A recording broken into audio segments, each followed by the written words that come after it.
Electric flux, इसको ना हम ये बोलते हैं फाई और सबस्क्रिप्ट में ई लिख देते हैं, ठीक है। तो फाई ई इस वजह से लिखा जा रहा है क्योंकि जब हम मैग्नेटिज्म वाला चैप्टर करेंगे तो वहाँ पर हम मैग्नेटिक फ्लक्स भी करेंगे, तो उसको फाई एम लिखेंगे। मैग्नेटिक फ्लक्स, ये इलेक्ट्रिक फ्लक्स है तो phi E. Phi E is equal to क्या देखा था भाई बताइए, E vector dot delta S vector, ये था, ठीक है।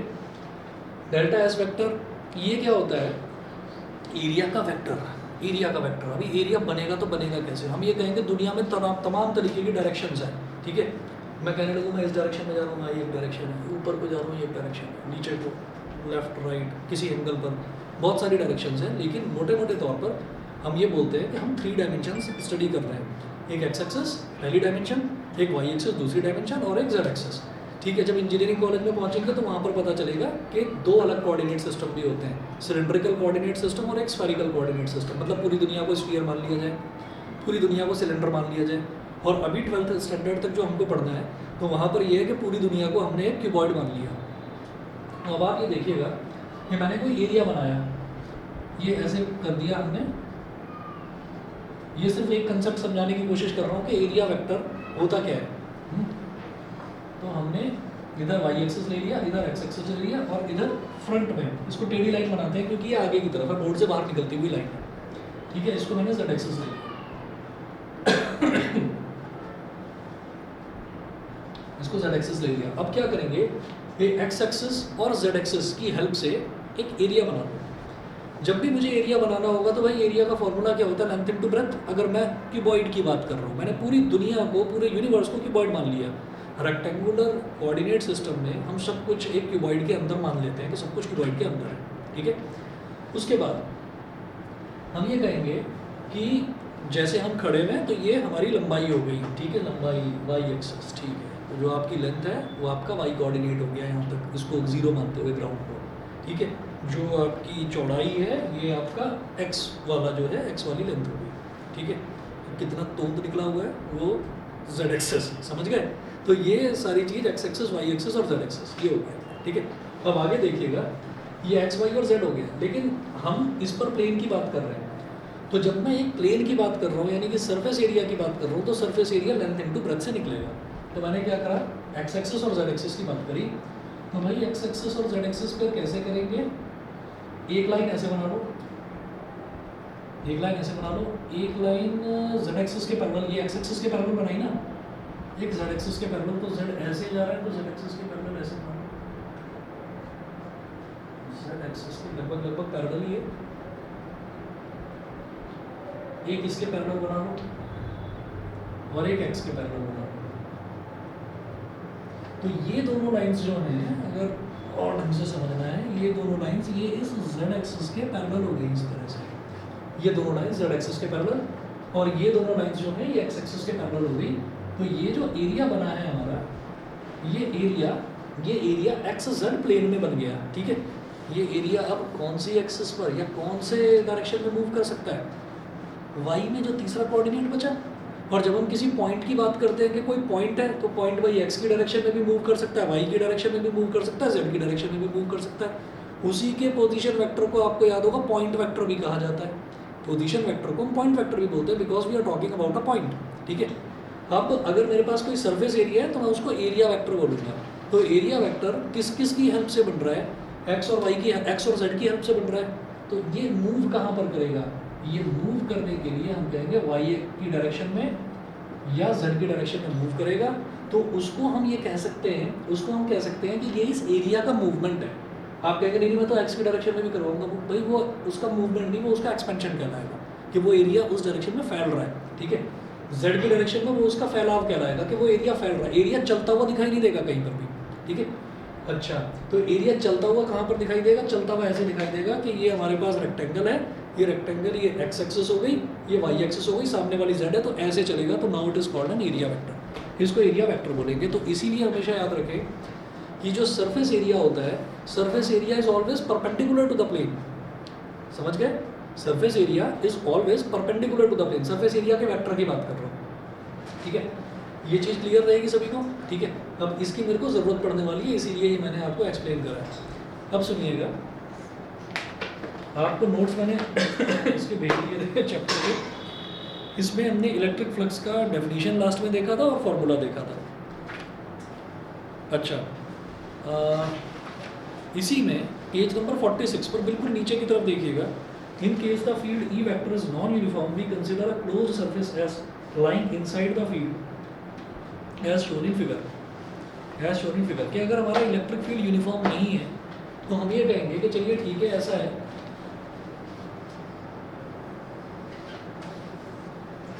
इलेक्ट्रिक फील्ड अगर यूनिफॉर्म नहीं है तो मैंने कहा इलेक्ट्रिक फील्ड किस तरीके का है। अच्छा, जैसे एक पॉजिटिव टेस्ट चार्ज होता है तो हमने ये कह दिया कि इसके चारों तरफ इलेक्ट्रिक फील्ड ऐसे रेडियली आउटवर्ड जाता है, नेगेटिव चार्ज में इनवर्ड आता है, लास्ट टाइम देखा था ना हमने, इनवर्ड आता है। तो अब इसी तरीके से मैंने कह दिया कि अच्छा यहाँ तो फिर ये यूनिफॉर्म इलेक्ट्रिक फील्ड बन जाएगा एक तरह से। यूनिफॉर्म मतलब कि इधर भी उतना ही, इधर भी उतना ही, इधर भी उतना ही, इधर भी उतना ही, ऐसा इलेक्ट्रिक फील्ड बन जाएगा। अगर इलेक्ट्रिक फील्ड ऐसा है कि कहीं इंटेंसिटी कम कहीं इंटेंसिटी ज़्यादा, ठीक है, तो उस फील्ड को कैसे बनाएंगे, कैसे भी बनाओगे, टेढ़ा मेढ़ा ही कुछ भी, ठीक है। अब उसका मतलब क्या है कि भाई हमने अब इलेक्ट्रिक फील्ड तो देख लिया कि ये इतना है जी, कोई मेरे को, मैं इसको फिगर का नाम नहीं दे सकता कि यहाँ तक जा रहा है इलेक्ट्रिक फील्ड, इधर खत्म हो गया, ठीक है, कम हो गया इधर, तो ये कैसा भी बन सकता है किसी भी शेप का। अब हमने कहा कि मेरे को जब इलेक्ट्रिक फ्लक्स निकालना है तो मेरे को उसमें एक किसी न किसी एरिया की ज़रूरत पड़ेगी। तो जब हमारे पास नॉन यूनिफॉर्म इलेक्ट्रिक फील्ड होता है, अगर यूनिफॉर्म है इलेक्ट्रिक फील्ड तो ये फॉर्मूला सीधा सीधा लग ही जाएगा, ठीक है। और नॉन यूनिफॉर्म इलेक्ट्रिक फील्ड, अच्छा प्रैक्टिकली नॉन यूनिफॉर्म ही मिलेगा electric field, practically electric field non uniform होता है, ये आइडियल कंडीशन में होता है यूनिफॉर्म इलेक्ट्रिक फील्ड। अच्छा, तो हम क्या करेंगे, हम यहाँ से एक छोटा सा टुकड़ा निकाल लेंगे, ऐसे सरफेस एरिया निकाल लेंगे छोटा सा। उस छोटे से सरफेस एरिया को हमने DS1 बोल दिया, DS1। अब इलेक्ट्रिक फील्ड नॉन यूनिफॉर्म है, नॉन यूनिफॉर्म का मतलब इधर इलेक्ट्रिक फील्ड कुछ और होगा, इधर कुछ और होगा, इधर कुछ और होगा, इधर कुछ और होगा, तो कितने सारे कंपोनेंट्स होंगे इलेक्ट्रिक फील्ड के, इनफाइनाइट, क्योंकि नॉन यूनिफॉर्म है, ठीक है। अच्छा, तो हमने ये कहा ये जो DS1 है सरफेस एरिया है ना, तो सरफेस एरिया का वेक्टर कहाँ पर होगा, जहाँ पर भी ये सरफेस एरिया बन रहा है इस पर एक नॉर्मल बना लीजिए, एन कैप। सरफेस एरिया जब भी मैं लूँगा तो सरफेस एरिया का डायरेक्शन दिखाने के लिए मैं परपेंडिकुलर दिखाऊंगा, परपेंडिकुलर टू द प्लेन।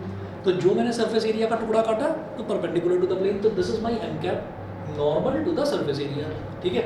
उसके बाद मैं ये देखूंगा कि यहाँ पर इलेक्ट्रिक फील्ड की डायरेक्शन क्या, यहाँ पर इलेक्ट्रिक फील्ड की डायरेक्शन मान लीजिए ऐसे, इलेक्ट्रिक फील्ड की डायरेक्शन, इसको मैंने E1 बोल दिया, E1 वेक्टर, दोनों के बीच में एंगल θ1 हो गया।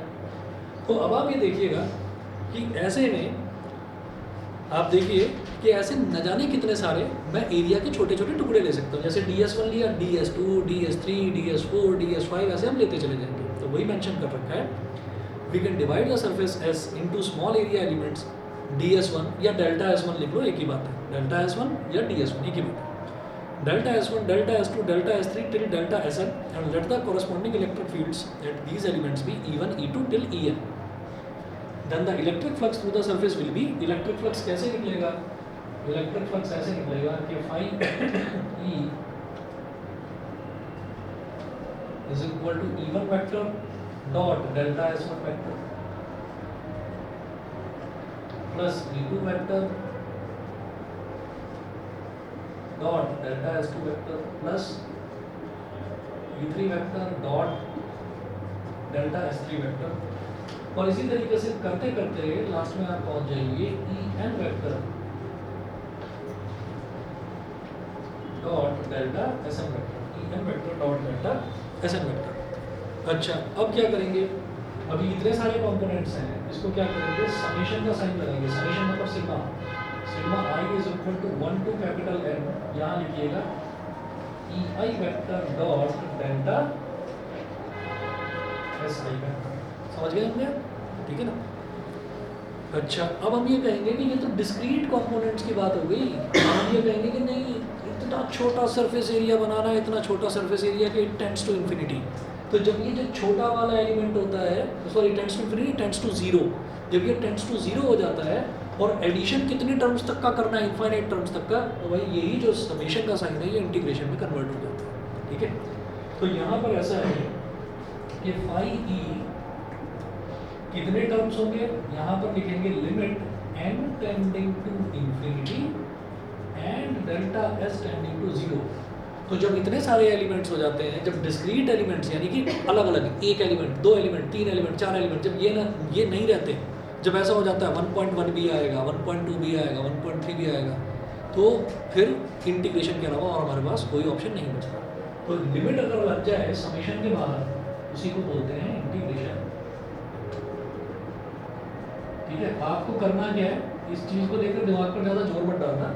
इस चीज़ को डिटेल में ना जो मैथ्स वाले स्टूडेंट्स हैं वो डिटेल में करेंगे, इंटीग्रेशन वाले चैप्टर में शुरुआत यहीं से होनी है। ठीक है, तो ये आप डिटेल में करेंगे।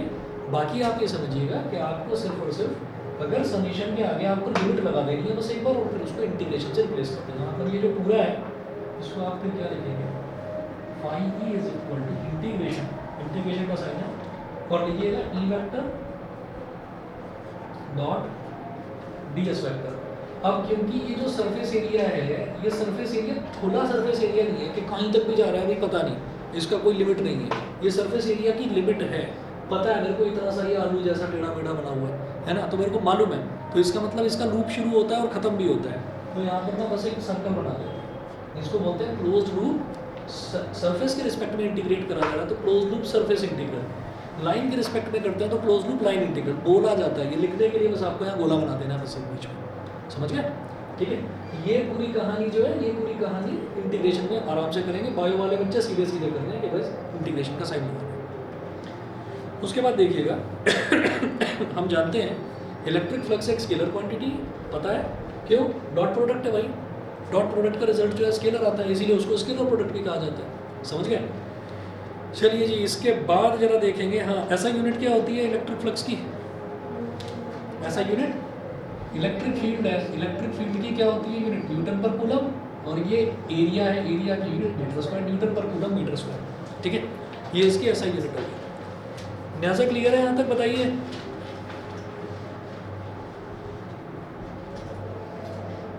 आवाज़ आ रही है? ठीक है, चलिए जी आगे चलता हूँ। अब बड़ा इंपॉर्टेंट टॉपिक है, आखिरी दौर में हम चल रहे हैं इसके।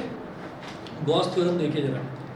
Gauss theorem states that, page number 48 पर आ जाओ। Gauss theorem states that the total flux through a closed surface is 1 upon epsilon naught times the net charge enclosed by the closed surface. The net charge enclosed by the closed surface.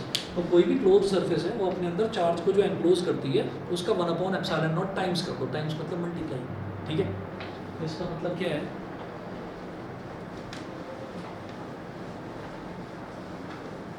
Gauss theorem से हम electric flux निकाल सकते हैं। तो electric flux में एक चीज़ तो ये हो गई, इंटीग्रेशन कर दो इलेक्ट्रिक फील्ड और सरफेस एरिया को मल्टीप्लाई करके इंटीग्रेशन कर दो, एक चीज़ तो ये हो गई। अभी मेरे पास इलेक्ट्रिक फील्ड है ही नहीं, सरफेस एरिया है ही नहीं, चार्ज दे दिया उन्होंने कि एक इलेक्ट्रिक फील्ड के अंदर इतना चार्ज एनक्लोज्ड है, तो आप आसानी से कर सकते हैं। कैसे? गॉस थ्योरम ये कहता है कि जो इलेक्ट्रिक फ्लक्स है ना is equal to 1 upon epsilon naught times the charge enclosed by that surface. तो 1 upon epsilon naught times into Q क्या हो गया? क्यू अपॉन एप्सिलॉन नॉट ही तो हो गया, क्यू अपॉन एप्सिलॉन नॉट। हम ये जानते हैं कि 1 अपॉन 4 पाई एप्सिलॉन नॉट की वैल्यू 9 इंटू 10 की पावर 9 होती है, ठीक है? 4 की वैल्यू तो 4 है, पाई की वैल्यू 22 अपॉन 7 है, वो वैल्यू अगर हम डाल दें तो एप्सिलॉन नॉट की वैल्यू आ जाएगी, ठीक है? रट लेना, एप्सिलॉन नॉट की वैल्यू होती है 8.854 इंटू 10 की पावर -12। लिख लो इसको कहीं पर, ठीक है? इन नोट्स में मैंने मेंशन नहीं करा हुआ है, ये इसकी फिक्स वैल्यू होती है एप्सिलॉन नॉट की, ठीक? तो आप ये देखो चार्ज दे दिया जाए और बोल दें कि भाई इसकी वजह से बताओ फ्लक्स कितना है, तो चार्ज को 8.854 इंटू 10 की पावर -12 से डिवाइड कर देना है। तो गॉस थ्योरम इतना आसान बना देता है किसी भी चीज़ को। अच्छा, अब आप ये देखेंगे हमने 2 प्रूफ्स ऐसे थे जो हमने शुरुआत में करे थे और उन प्रूफ्स में क्वेश्चंस की फॉर्म में थे, वो उसमें लिखा हुआ था without using Gauss theorem. Gauss theorem से वो प्रूफ काफ़ी शॉर्ट हो जाते हैं, आसान हो जाते हैं, ठीक है? तो अब गॉस थ्योरम यूज़ करके करेंगे उन प्रूफ्स को। पहले गॉस थ्योरम का प्रूफ कि जो इलेक्ट्रिक फ्लक्स है, इलेक्ट्रिक फ्लक्स की ये चीज़ बड़ी मुश्किल से समझ में आई थी, अब ये नई चीज़ बता दी, तो जरा प्रूफ करके दिखाओ इसको। चलिए जी, प्रूफ देखिए इसका।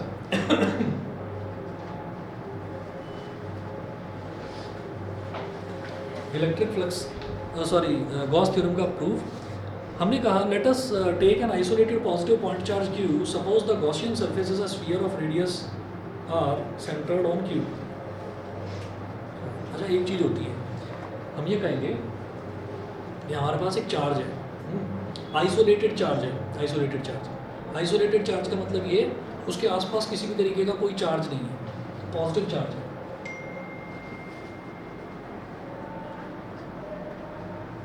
पॉजिटिव चार्ज है तो पॉजिटिव चार्ज क्या करता है, इलेक्ट्रिक लाइंस ऑफ फोर्स बाहर की तरफ रेडियली आउटवर्ड्स रेडिएट करता है। ऐसे निकला, ऐसे निकला, ऐसे निकला, ऐसे निकला। इलेक्ट्रिक फील्ड इंटेंसिटी की भी तो एक लिमिट होती होगी ना कि यहाँ तक जा पाएगी, उसके बाद जा ही नहीं पाएगी, मतलब ख़त्म सी हो जाएगी, लगभग इतनी कम हो जाएगी कि फ़र्क नहीं पड़ेगा किसी चीज़ पर। तो जब आइसोलेटेड है, आसपास एक जैसा ही एनवायरनमेंट है, तो इसका मतलब जो यहाँ से निकली इलेक्ट्रिक लाइन ऑफ फोर्स मान लीजिए 5 सेंटीमीटर तक गई, 5 सेंटीमीटर तक। समझना ये चीज़ स्कूल में ऐसे ही बता देंगे कि गॉसियन सरफेस होती है, क्यों होती है बताएंगे नहीं, ठीक है। अब सुनिए, इधर गए तो यहाँ पर भी 5 सेंटीमीटर तक क्या है, ये जो लाइन मैं बना रहा हूँ, ये मैं इलेक्ट्रिक लाइन ऑफ फोर्स बना रहा हूँ, तो पॉजिटिव चार्ज से इलेक्ट्रिक लाइन ऑफ फोर्स बाहर निकलेगी। तीसरा देखो 5 सेंटीमीटर, ऐसे इधर देखो 5 सेंटीमीटर, 5 सेंटीमीटर, ये भी 5, इधर देखिए ये भी 5, ठीक है। वाइट बोर्ड है, 3D प्लेन तो है ना, प्लेन है बस 2D। तो पीछे भी 5 सेंटीमीटर, ठीक है, पीछे भी अलग अलग डायरेक्शन में सब जगह 5 सेंटीमीटर। तो 5 सेंटीमीटर के जो ये एंड पॉइंट है, इनको अगर मैं ज्वाइन करता चला जाऊँ, सामने वाले, आगे वाले, पीछे वाले, ऊपर नीचे वाले सारे के सारे पॉइंट्स को अगर मैं ज्वाइन कर दूँ तो एक बॉल बन जाएगी, एक स्फीयर बन जाएगा, समझ गए। तो इसका मतलब क्या है, ऐसी एक सरफेस जो बन जाती है, ऐसा जो पूरा का पूरा इलेक्ट्रिक फील्ड का एक ऑरा जो क्रिएट हो जाता है, that aura is called Gaussian plane या गॉसियन सरफेस, ठीक है। अब आपको कई जगह ऐसा देखने के लिए मिलेगा, कई डेरिवेशंस में, कि यार यहाँ तो गॉसियन सरफेस स्फीयर ले ली, ठीक है, ले लेते हैं भाई, ले लेते हैं, ले लेते हैं, क्यों लेते हैं वो बताओ। तो ये चीज़ हो गई। अब इसी तरीके से और सोचना जरा, एक चीज़ और बताता हूँ, हमारे पास एक रॉड है, ऐसे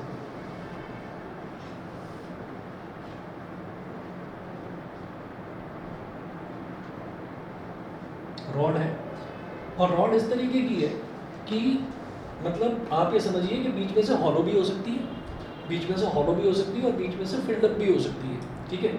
हॉलो की बात कर रहा हूँ, हॉलो की बात कर रहा हूँ, तो एक पाइप है, वो पाइप पर जो है यूनिफॉर्मली चार्ज डिस्ट्रीब्यूटेड है, पॉजिटिव चार्ज यूनिफॉर्मली डिस्ट्रीब्यूटेड है, positive positive positive positive positive, ठीक है। इधर से मान लीजिए वही चीज़, इधर से मान लीजिए वही 5 सेंटीमीटर आगे आया, 5 सेंटीमीटर इस तरफ गई line, electric lines of force, ठीक है, क्योंकि वो रेडियली आउटवर्ड रेडिएट करेगा इलेक्ट्रिक लाइंस को। इधर निकला, इधर निकला, हॉलो है, खोखला है, तो ऊपर से तो कुछ नहीं निकलने वाला, तो साइडों से निकलता जाएगा, निकलता जाएगा 5-5 सेंटीमीटर का। तो 5 सेंटीमीटर इधर, 5 सेंटीमीटर इधर, ऐसे इधर भी 5 सेंटीमीटर, इधर भी 5 सेंटीमीटर, पीछे भी 5 सेंटीमीटर, अगर ज्वाइन कर देंगे सिलेंडर बन जाएगा। सोच कर देखिए, मैं एक ट्यूबलाइट लेकर खड़ा हुआ हूँ, तो ट्यूबलाइट कैसे रोशनी फेंकेगी, ऐसे। ट्यूबलाइट कैसी है, सिलेंड्रिकल है भाई, मतलब वो पीछे सपोर्ट के लिए लगा रखी है उसमें, ये पीछे तो रेक्टेंगल है, क्या पागलों वाली बात, ठीक है भाई, सिलेंड्रिकल है मान लीजिए, ठीक है।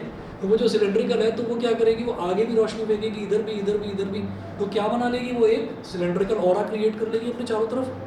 तो ऐसे जब केसेस आएंगे, करेंगे अभी डेरिवेशन, ऐसे केसेस में मैं गॉसियन सरफेस को लूँगा सिलेंड्रिकल सरफेस, ठीक है। कहीं पर प्लेन भी लिया जाएगा, कहीं पर प्लेन भी लिया जाएगा, वो भी एक्सप्लेन करेंगे कि क्यों लिया जाएगा। तो ये ऐसे ही नहीं ले लिया जाता कि हमने कुछ भी ले लिया कि नहीं नहीं यहाँ पर हमने ये ले लिया, वहाँ पर हम वो ले लिया, ठीक है। तो अब मैं बात सर, हाँ जी बोलिए। सर वो फील्ड लाइंस ऊपर से क्यों नहीं निकलेगी साइड से? हाँ, ऊपर से इस वजह से नहीं निकलेगी कि मैंने इसको हॉलो लिया है, मैंने हॉलो लिया है, यहाँ पर चार्ज है ही नहीं, चार्ज सिर्फ उस हॉलो पाइप के सरफेस पर है। ओके सर, समझ गए। अच्छा, अब मैं बात करता हूँ, let us take an isolated positive point charge. Suppose the Gaussian surface is a sphere of radius r centered on Q. ठीक है, तो मैंने क्या लिया, मैंने लिया एक isolated positive point charge. Positive point charge, point का मतलब क्या होता है, एक ऐसा sphere जिसका रेडियस 0 के बराबर हो, ठीक है। चलिए जी, तो वो पॉजिटिव पॉइंट चार्ज है, तो पॉइंट चार्ज अपने चारों तरफ एक गॉसियन सरफेस कैसी बना लेगा, एक गॉसियन सरफेस बना लेगा, क्योंकि इस चीज़ को सबसे पहले गॉस ने देखा था, तो वो गॉसियन सरफेस हो गया उसका। तो वो गॉसियन सरफेस कैसे बना लेगा, सिलेंड्रिकल, सॉरी ये बेटा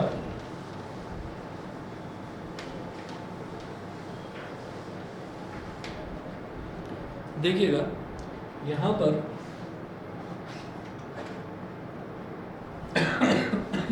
बीच में क्यू है चार्ज, और इसके चारों तरफ हमने क्या करा, एक गॉसियन सरफेस ऐसे बना लिया।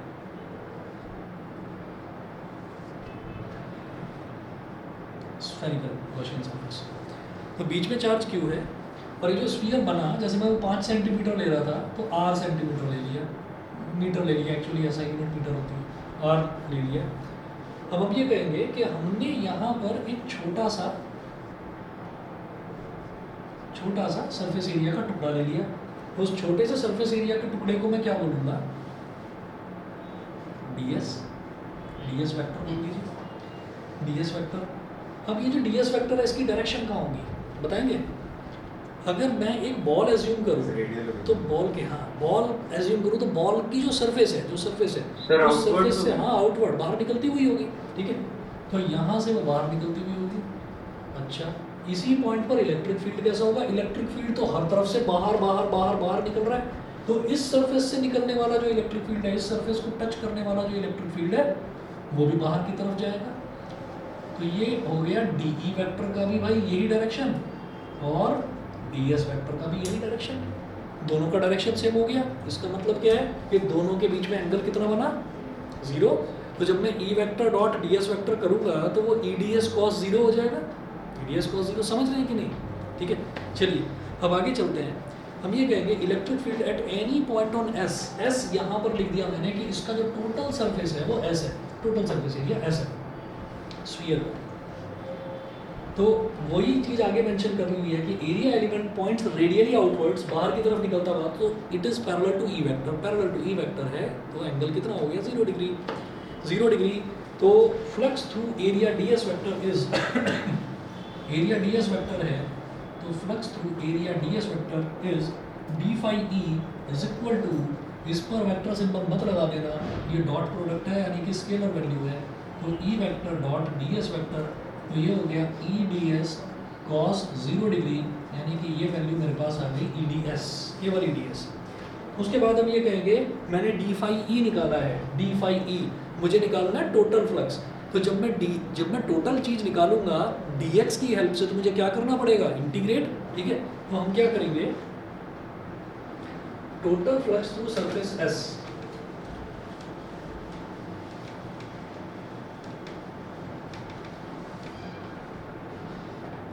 तो टोटल फ्लक्स कैसे निकलेगा, total flux through surface S phi E is equal to क्या हो जाएगा, integration of d phi E, integration of d phi E is equal to integration of d phi E कितना है, EDS। इलेक्ट्रिक फील्ड क्या है, uniform, electric field uniform है, हर जगह same electric field है, ठीक है। तो कांस्टेंट है, वैसे भी हमें कांस्टेंट का और वेरिएबल का पता किससे लगता है, D के साथ जो टर्म लिखी हुई है दैट इज ओनली वेरिएबल, बाकी सब कुछ कांस्टेंट। तो E को निकाल लो बाहर, integration of ds is equal to E into 4πr², समझ गए, E इंटू 4πr²। क्यों, ds को जब इंटीग्रेट करेंगे, छोड़ो एक स्टेप खा गया, पहले मैं लिख देता हूँ यहाँ पर E इंटू s, जब जैसे dx को इंटीग्रेट करते हैं तो x आ जाता है, ds को इंटीग्रेट करेंगे तो s आएगा। और s क्या है, surface area of the sphere, sphere का सरफेस एरिया क्या होता है, 4πr², ठीक है। ये हो गया E इंटू 4πr², इतना हो गया। अच्छा, एक पॉइंट चार्ज की वजह से r डिस्टेंस पर इलेक्ट्रिक फील्ड कितना होता है, हम ये कहेंगे electric field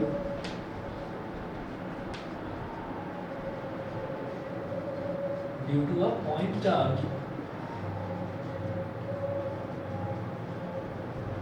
at distance r from it is कितना होता है बोलिए 1/4 क्यू अपॉन आर स्क्वायर, ये होता है।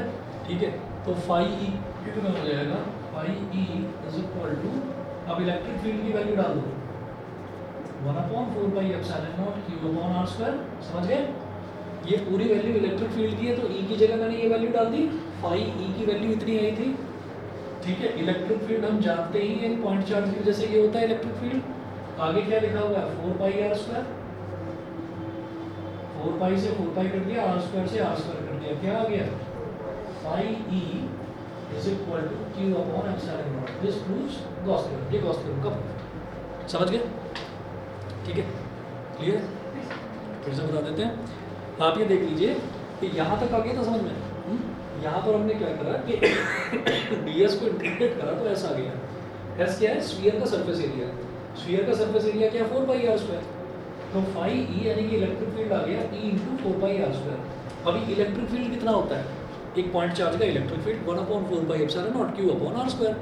तो ई की जगह मैंने क्या लिख दिया 1/4 pi epsilon not Q upon are square, और 4 पाई आर स्क्वायर आगे मल्टीप्लाई हो ही रहा था। मतलब ये जो है ये पूरा का पूरा क्या है ई है, E into 4 pi are square, 4 pi are square cancel out, Q और एप्सिलॉन नॉट बचा, क्यू अपॉन एप्सिलॉन नॉट, खत्म। ठीक है, सही है।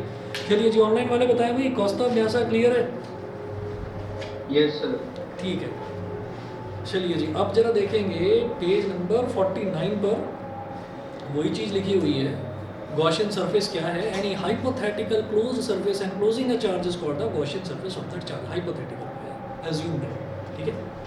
Applications of Gauss theorem, applications of Gauss theorem, पहला बड़ा इंपॉर्टेंट है कूलम्स लॉ। कूलम्स लॉ का मामूली सा डेरिवेशन था, वहाँ पर भी बहुत कोई मुश्किल नहीं था कूलम्स लॉ का डेरिवेशन, और यहाँ पर भी आसान है। अब गॉस थ्योरम को यूज़ करके कूलम्स लॉ आपको डिराइव करना है, ठीक है। कूलम्स लॉ क्या था, F is equal to Q1 Q2 upon are square, sorry F is equal to K Q1 Q2 upon are square. तो अब आप ये देखिएगा कि यहाँ कैसे करेंगे। अब मुझे गॉस थ्योरम यूज़ करके कूलम्स लॉ डिराइव करना है।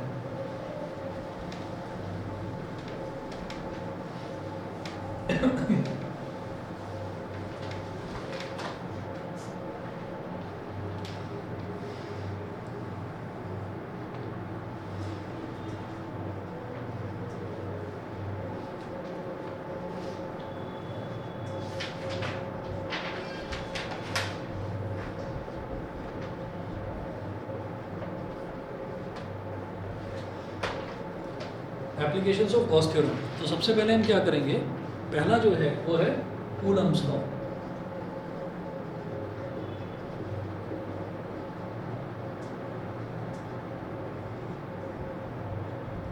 कूलम्स लॉ, हाँ जी, कूलम्स लॉ में शुरुआत उसी तरीके से जैसे कि हमने इसमें करी थी। Consider an isolated positive point charge Q, we select a spherical surface S of radius R R centred at charge Q as the Gaussian surface, ठीक है। तो सब कुछ बिल्कुल सेम चलता जाएगा, यहाँ पर भी बिल्कुल इसी के जैसे कूलम्स लॉ में हमने क्या करा कि वही एक पॉजिटिव चार्ज ले लिया, तो उसके चारों तरफ जो है हमने गॉसियन सरफेस एज्यूम करी, तो वो स्फेरिकली बनेगी, ठीक है। अच्छा, अब यहाँ से आप ये देखिएगा, ये इसको पॉइंट को O बोल दीजिए, यहाँ पर जो चार्ज रखा हुआ है दैट इज़ Q, और जो रेडियस है दैट इज़ R। तो मैंने क्या करा, मैंने यहाँ पर एक छोटा सा एलिमेंट ले लिया, वही जैसे हमने यहाँ पर लिया था एलिमेंट, तो यहाँ छोटा सा एलिमेंट ले लिया। ds का मतलब सेम डायग्राम आप बना सकते हैं, ठीक है। तो यहाँ पर भी आप ये देखिएगा कि जो इलेक्ट्रिक फील्ड है और जो ds वेक्टर है, एरिया वेक्टर, दोनों सेम डायरेक्शन में जाएंगे। एरिया कि जो भी आप एरिया का टुकड़ा ले रहे हैं उसके परपेंडिकुलर ही होगा, तो दोनों सेम डायरेक्शन में जाएंगे। अच्छा, उसके बाद हम वही काम करेंगे, जैसे यहाँ पर डी फाई ई हमने निकाला कि दोनों के बीच में 0 डिग्री एंगल है, तो D phi E is equal to E D S. हम यहाँ तक पहुँच गए। आप देखिएगा पेज नंबर 49 पर शुरुआत में आपको 3-4 लाइनें बिल्कुल सेम दिखाई देंगी यहाँ तक। तो D phi E is equal to E D S, वो आपको जैसा आपने इसका प्रूफ करा था वहीं तक एज इट इज करना है। इसको बोल देंगे इक्वेशन नंबर 1, ठीक है। पहले मैं क्या कर रहा था पहले मुझे गॉस थ्योरम यानी कि phi E is equal to Q upon epsilon naught, पहले मुझे यही प्रूव करना था। अब ये मुझे प्रूव नहीं करना, अब ये मुझे यूज़ करना है। अब ये यूज़ करना है तो देखिएगा, ये यूज़ करके इलेक्ट्रिक फील्ड निकाल लूँगा, और इलेक्ट्रिक फील्ड आते ही फोर्स निकालना बेहद आसान है। ठीक है, इलेक्ट्रिक फील्ड में बस चार्ज को मल्टीप्लाई कर दो, फोर्स आ जाता है, F is equal to Q E. ठीक है, और फोर्स ही होता है कूलम्ब्स लॉ में जो निकाला जाता है। देखिए, हम यहाँ पर ये बोलेंगे कि फाई ई,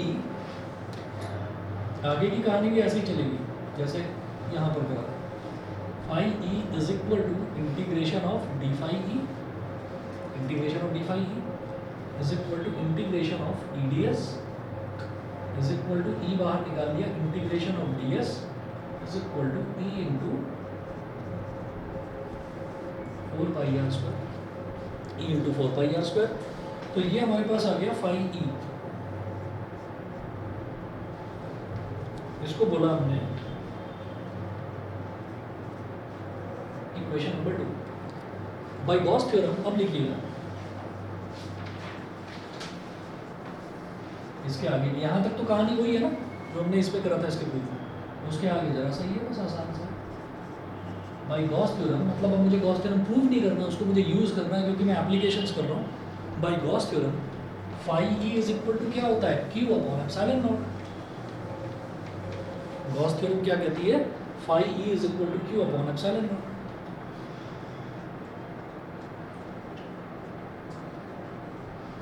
इसको बोलते हैं equation number 3। Equation number 2, equation number 3 दोनों को इक्वेट कर दो क्योंकि दोनों ही फाई ई के इक्वल है। ठीक है, equate 2 and 3।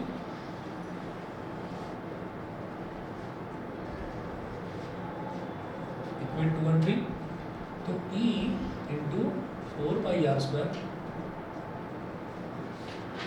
Is equal to Q upon epsilon naught. इसको इधर ले आओ, E is equal to Q upon 4 pi are square epsilon naught. इंसानों की तरह लिखो जरा, 4 पाई एप्सिलॉन नॉट एक तरफ। ठीक है, 1 upon 4 pi epsilon not Q upon are square, ये हो गया। अब इसके बाद क्या करेंगे, हम मुझे मालूम है, हम ये कहेंगे therefore force between two charge particles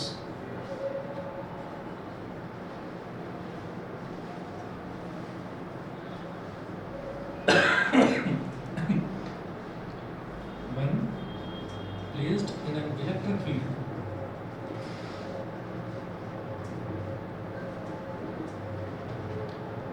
तो F is equal to Q E. अब वो जो चार्ज है उस चार्ज को आप क्यू नॉट मान लो। मैं अब किस पर निकालना चाह रहा हूँ फोर्स, मैं अब क्यू नॉट पर निकालना चाह रहा हूँ क्योंकि मैंने जो यहाँ पर चार्ज लोकेटेड है उसको मैंने क्यू माना है ना। तो अब मैं कह रहा हूँ कि नहीं, यहाँ पर कोई एक चार्ज रखा हुआ है क्यू नॉट, तो इस पर मुझे फोर्स निकालना है। तो वो कैसे निकलेगा, वो निकलेगा क्यू नॉट इंटू ई। बस जिस पर चार्ज पर आपको फोर्स निकालना है उसको इलेक्ट्रिक फील्ड में मल्टीप्लाई कर दीजिए, दैट्स इट, सीधा फॉर्मूला होता है। तो F is equal to q not into E, तो F is equal to q not into 1 upon 4 by epsilon not Q upon are square. तो F is equal to 1 upon 4 by epsilon not q not upon are square, एक ही बात है। आप इसको Q1 मान लेते, इसको Q2 मान लेते, तो Q1 Q2 upon are square, this proves Coulomb's law, this proves Coulomb's law. बोलिए भी क्लियर है? Yes sir. ठीक है जी, ये हमारा कूलम्ब्स लॉ का हुआ। एक और कराऊंगा, field due to an infinitely long charged wire. एक इनफाइनाइटली लॉन्ग चार्ज्ड वायर के लिए हमने फील्ड निकाला था, हमने फील्ड कैलकुलेट करा था, इलेक्ट्रिक फील्ड। और क्वेश्चन की फॉर्म में था ये। तो वो जो हमने कैलकुलेट करा था उसमें मतलब स्ट्रेट फॉरवर्ड ये लिखा हुआ था कि विदाउट यूजिंग गॉस लॉ। अब आप ये देखिएगा, और वो काफ़ी लंबा था, काफ़ी लेंथी था कि वो लंबा सा वायर लिया, फिर हमने उसके दोनों तरफ चार्जेस को माना, फिर उसमें कॉस थीटा साइन थीटा वो निकाल रहे हैं, काफ़ी लंबा डेरिवेशन था। अब देखते हैं इसमें कितना आसान हो गया। Field due to an infinitely long charge wire, तो सुनिएगा, consider a thin infinitely long straight wire having a uniform linear charge density lambda. तो अगर एक पतला वायर है तो लेंथ के अलॉन्ग अगर चार्ज डिस्ट्रीब्यूटेड है तो उसकी चार्ज डेंसिटी को हम बोलते हैं लीनियर चार्ज डेंसिटी। एक सरफेस पर अगर चार्ज डिस्ट्रीब्यूटेड है तो उसकी चार्ज डेंसिटी को हम बोलते हैं सरफेस चार्ज डेंसिटी। कुछ मतलब ऐसा नहीं है, जैसे हम मान लीजिए नॉर्मली डेंसिटी की बात करें तो वो क्या हो जाता है मास per unit volume. Charge density की बात करेंगे तो अगर लीनियर चार्ज डेंसिटी है तो charge per unit length, surface charge density है तो area per unit charge per unit area, और अगर वॉल्यूम चार्ज डेंसिटी है तो चार्ज पर यूनिट वॉल्यूम, यानी कि charge upon volume, charge upon surface area, charge upon length. तो lambda होता है लीनियर चार्ज डेंसिटी, यानी कि Q अपॉन M, ये होता है।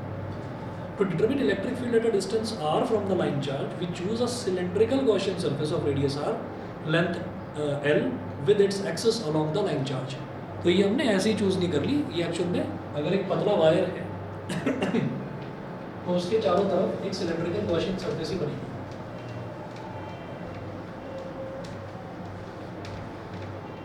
अगर सबको समझ में आ रहा है, बोर तो नहीं हो रहा?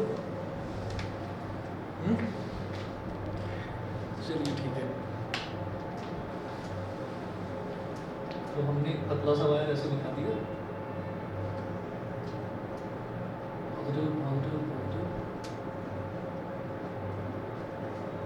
अब इसके चारों तरफ एक सिलेंड्रिकल गॉसियन सरफेस तैयार हो जाएगी, यानी कि सिलेंड्रिकल और क्रिएट हो जाएगा जिसमें आपको इलेक्ट्रिक फील्ड महसूस देगा। अब हमने क्या करा, हमने इसके ये जो गॉसियन सरफेस बनी है, तो अब जो ये सिलेंडर बना है तो इस सिलेंडर के एरियाज को हमने 3 पार्ट्स में डिवाइड कर दिया। एक तो सिलेंडर का कर्व सरफेस एरिया है, कर्व सरफेस एरिया उसको मैंने बोल दिया S1। एक टॉप पर सर्कल का एरिया है उसको मैंने बोल दिया S2, और एक बॉटम में सर्कल का एरिया है उसको मैंने बोल दिया S3। याद है ना? ये सरफेस एरिया सिलेंडर के 3 पार्ट्स में डिवाइड करे जा सकते हैं। एक क्या हो गया, वो तो पूरा कर्व सरफेस एरिया, एक ऊपर एक सर्कल और एक सर्कल नीचे, ये होता है। अब आप ये देखिएगा, सिलेंडर की लेंथ को हमने ले लिया L, एक्चुअली इस वायर की लेंथ है तो सिलेंडर की भी ऑब्वियसली यही है।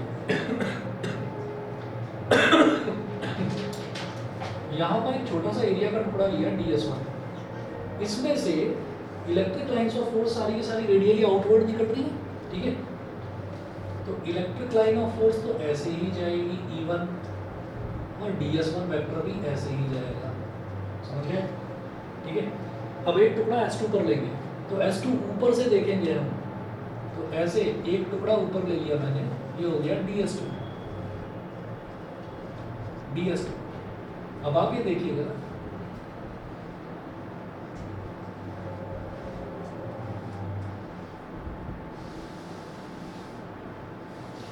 अब इस पर DS2 पर जो DS2 का जो वेक्टर है, यानी कि नॉर्मल वेक्टर जो है उसको हम ऐसे लिख देते हैं DS2 वेक्टर। ये तो ऐसे जाएगा परपेंडिकुलर टू द सरफेस। भाई सरफेस एरिया आप ये देखिए ना, ये सिलेंडर है तो इस पर सरफेस एरिया के नॉर्मल कहाँ जाएगा, ऊपर की तरफ। लेकिन पॉजिटिव चार्ज यहाँ पर है तो इलेक्ट्रिक फील्ड तो इधर डिस्ट्रीब्यूट होगा ऐसे। इलेक्ट्रिक फील्ड तो रेडियली आउटवर्ड जा रहा है, तो इसको E2 वेक्टर बोल दीजिए।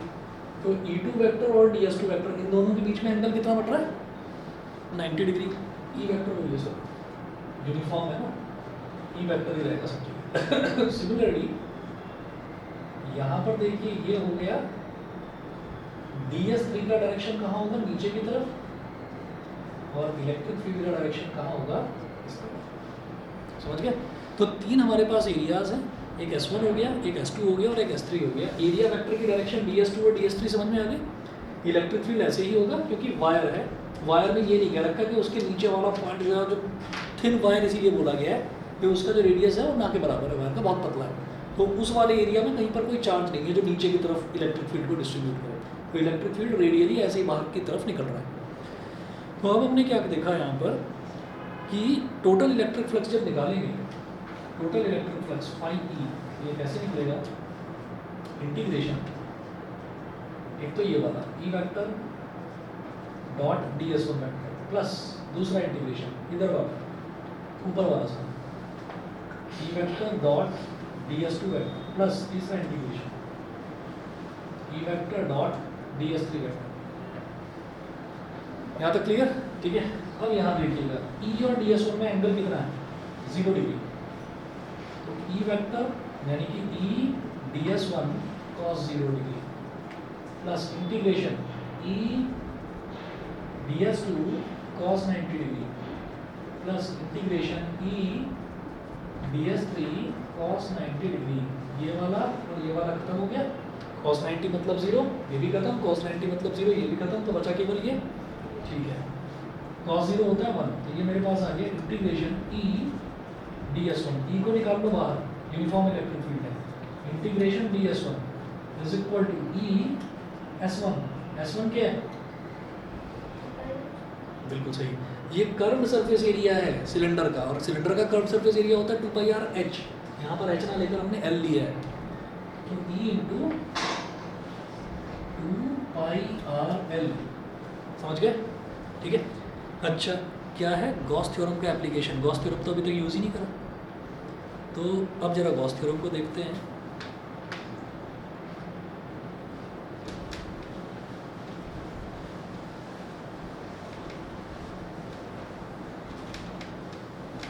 ये इतने से में हो गया, ये किसकी वैल्यू निकली है, फाई ई की वैल्यू निकली है, ठीक है। इक्वेशन लो, बाय गॉस थ्योरम